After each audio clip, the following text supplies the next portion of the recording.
Halo teman-teman, Assalamualaikum warahmatullahi wabarakatuh. Kembali lagi di channel Koki MP bersama saya Muhammad Ihsanul Fadil dari kelas Manajemen Pendidikan Angkatan 2018 kelas B.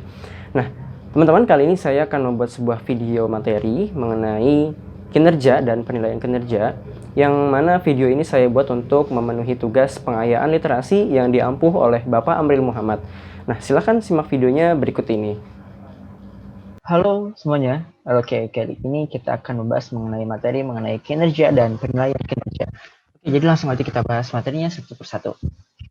Oke, jadi kita ke definisi satu persatu ya. Jadi apa sih kinerja itu? Nah, kinerja itu adalah merupakan suatu hasil kerja yang dapat dicapai oleh seorang ataupun seorang kelompok pada suatu organisasi ataupun perusahaan.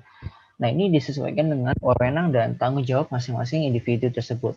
Nah, hasil kinerja ini itu diukur berdasarkan capaian ataupun evaluasi yang sudah dilakukan oleh karyawan ataupun seseorang yang berada di dalam suatu kelompok atau organisasi.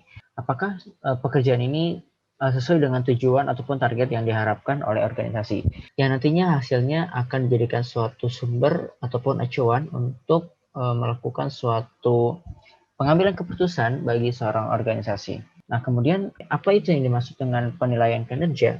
Nah, jadi penilaian kinerja adalah suatu proses ataupun suatu cara untuk membandingkan atau mengukur kinerja dari karyawan yang berada di suatu organisasi. Nah, kemudian apa sih tujuan penilaian kinerja? Nah, jadi menurut buku Marsam dan Mu'ah, tujuan dari penilaian kinerja itu ada dua. Yang pertama adalah seorang manajer ini memerlukan evaluasi yang dilakukan secara objektif terhadap proses kinerja karyawan bagi suatu organisasi, agar manajer memiliki data dan informasi untuk membuat suatu keputusan. Nah, yang kedua, tujuannya adalah manajer memerlukan alat untuk membantu karyawan memperbaiki kinerja mereka. Kemudian untuk mengembangkan karir dan juga memperkuat hubungan antar manajer yang bersangkutan dengan karyawan. Kemudian terkait metode penilaian kinerja ini ada 3 berdasarkan sumber yang berasal dari Mondi dan Nu pada tahun 2005. Nah, metodenya itu antara lain adalah yang pertama adalah rating scales.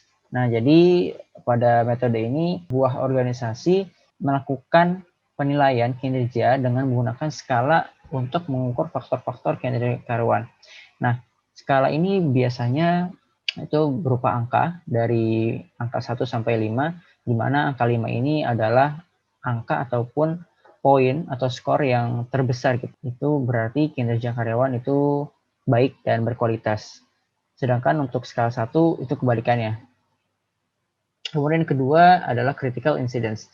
Nah, seorang evaluator ini mencatat mengenai apa saja perilaku yang baik ataupun yang buruk bagi seorang karyawan. Dan yang terakhir adalah dengan metode esai. Nah, di mana metode esai ini adalah evaluator menulis deskripsi mengenai apa saja keunggulan ataupun kekuatan dan kelemahan bagi seorang karyawan. Nah, kemudian karakteristik sistem penilaian kerja yang efektif ini menurut Mondi dan New pada tahun 2005, karakteristik sistem penilaian efektif ini ada 4 poin.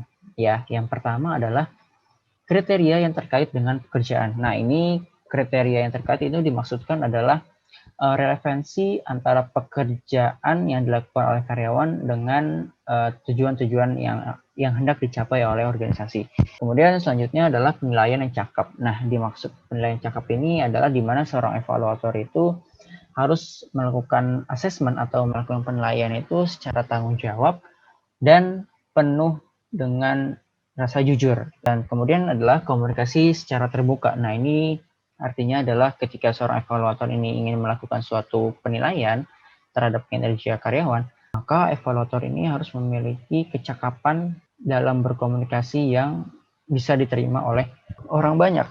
Dan yang terakhir adalah akses karyawan terhadap hasil penilaian. Nah, ini yang seperti yang sudah saya jelaskan, bahwasanya karyawan perlu mengetahui hasil-hasil penilaian kinerja mereka yang sudah dilakukan oleh tim evaluator dari organisasi. Nah, teman-teman, bagaimana video materi yang sudah saya sampaikan? Semoga teman-teman bisa memahaminya dengan sangat baik.